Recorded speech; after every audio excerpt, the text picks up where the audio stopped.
Alors, ils mettent leur chapeau de forme et puis nous on met un bon coup de la gueule comme ça. Bande de chargeants, c'est la guerre qu'ils font. On va les aborder, les saligots qui sont sur la patrie numéro 2 et on va leur faire sauter la caisse. Allez, allez, il y a de tout ce qu'il faut à bord. Tous en chair. Tous en chair. Gueulez voir d'abord un bon coup et que ça tremble. Vive la patrie numéro 2, numéro 1. Qu'on vous entende de loin. Celui qui gueulera le plus fort, il aura la médaille et la draguée du bon Jésus. Nom de Dieu.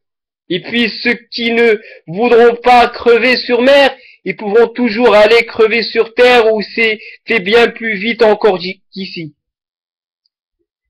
C'est tout à fait comme ça que m'approuva Arthur, décidément devenu facile à convaincre.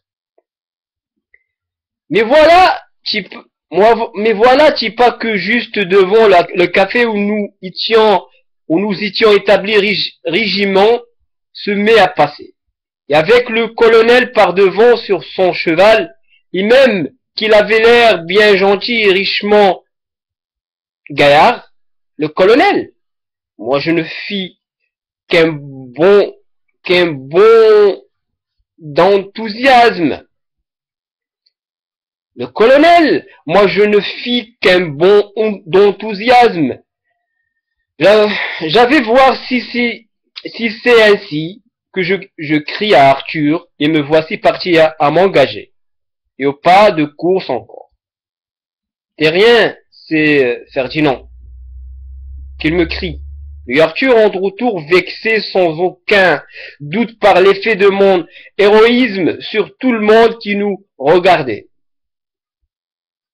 Ça m'a un peu froissé qu'il prenne la chose ainsi. Mais ça m'a pas arrêté. J'étais au pas.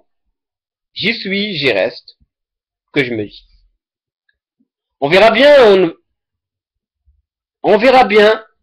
Navet. Que j'ai même encore eu le temps de lui crier avant qu'on tourne la rue avec le régime derrière le colonel et sa musique. Ça s'est fait exactement ainsi. Alors on a marché longtemps. Il n'a vu plus qu'il y en avait encore des rues.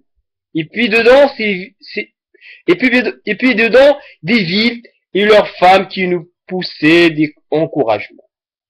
Et qui lançaient des fleurs. Des terrasses devant les gares. Des pleines églises. Il y en avait des patriotes. Et puis il s'est mis à y en avoir moins des patriotes. La pluie est tombée, puis encore de moins en moins, et puis plus du tout d'encouragement, plus un seul sur la route. Nous n'étions donc plus rien contre nous.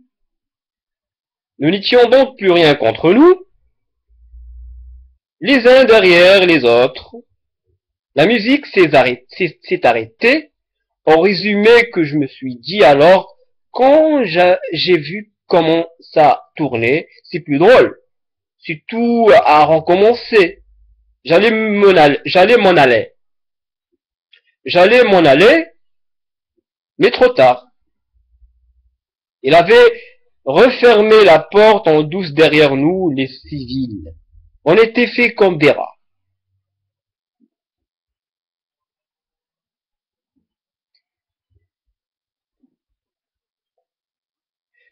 Une fois qu'on y est, on y est bien. Ils nous firent montrer un cheval et puis au bout de 2 mois qu'on était là dessus, remis à pied, peut-être à cause que ça coûtait trop cher.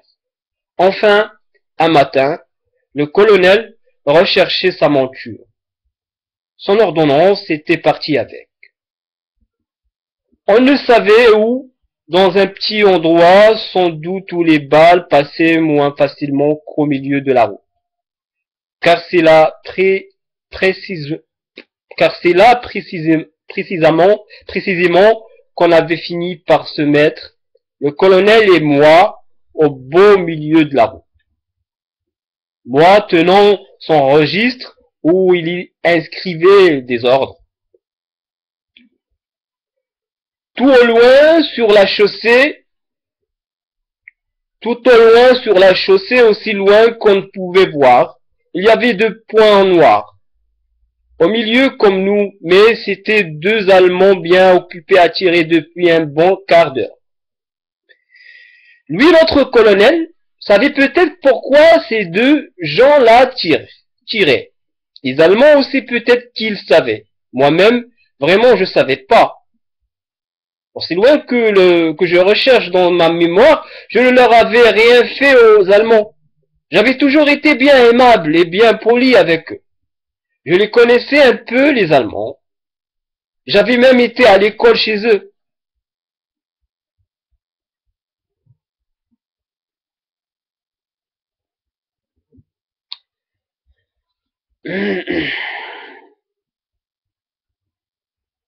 J'avais même été à l'école chez eux étant petit. Aux environs de Hanovre, j'avais parlé leur langue. C'était alors une masse de petits crétins gueulards, avec des yeux pâles et furtifs comme ceux des loups. On allait toucher ensemble les filles après l'école dans les bois d'alentour. On tirait aussi à l'arbalète et au pistolet qu'on achetait même 4 marques. 4 marques. On buvait de la bière sucrée, mais de là à nous tirer maintenant dans le coffret, sans même venir nous parler d'abord et en plein milieu de la route, il y avait de la marge et même un abîme, trop de différence. La guerre ensemble, c'était tout ce qu'on ne comprenait pas. Ça ne pouvait pas continuer. Il s'était donc passé dans ces gens-là quelque chose d'extraordinaire, que je ne ressentais moi pas du tout, j'avais pas mon apercevoir. Mes sentiments toujours n'avaient pas changé à leur égard. J'avais comme envie malgré tout d'essayer de comprendre leur brutalité. Mais plus encore, j'avais envie de m'en aller. Énormément, absolument, tellement tout cela me paraissait soudain comme l'effet d'une formidable erreur. Dans une histoire pareille, il n'y a rien à faire, il n'y a qu'à foutre le camp. Que je me disais, après tout, au-dessus de nos têtes, à deux militaires, à un militaire peut-être des temps, venez vivre l'un derrière l'autre si long, filles d'acier, tant que tracent les balles qui veulent vous tuer dans l'air chaud d'été. Jamais je ne m'étais senti aussi inutile parmi tous ces balles et les lumières de ce soleil. Une menace universelle moquerait. Je n'avais que 20 ans d'âge à ce moment-là. Ferme désert au loin. Ferme désertée au loin, des églises vides et ouvertes, comme si le paysan était parti de ses amours pour la journée. Tous.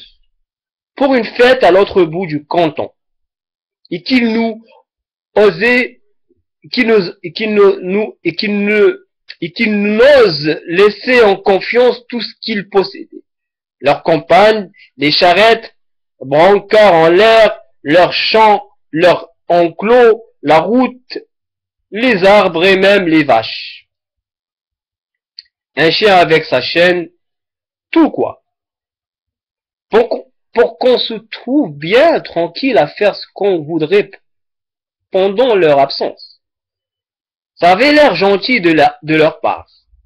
Tout de même, s'ils n'étaient pas ailleurs, je me disais, s'il y avait encore eu du monde par ici, on ne se serait sûrement pas conduit de cette ignoble façon. On sait mal. On n'aurait pas osé devant eux, mais il n'y avait plus personne pour nous surveiller, plus que nous. Comme des mariés qui font des cochonneries quand tout le monde est parti. Je me pensais aussi derrière un arbre que j'aurais bien voulu le voir ici moi, le déroulé dont on m'avait tant parlé, m'expliquer comment qu'il fallait. Lui, quand il prenait une balle en plein bidon, ces Allemands accroupis sur la route, têtus et tirailleurs, tiraient mal, mais il semblait avoir des balles à en revendre. Des pleins magasins sans doute. La guerre, décidément, n'était pas terminée, notre colonel, il faut dire ce qui est. Manifestait une bravoure stupéfiante.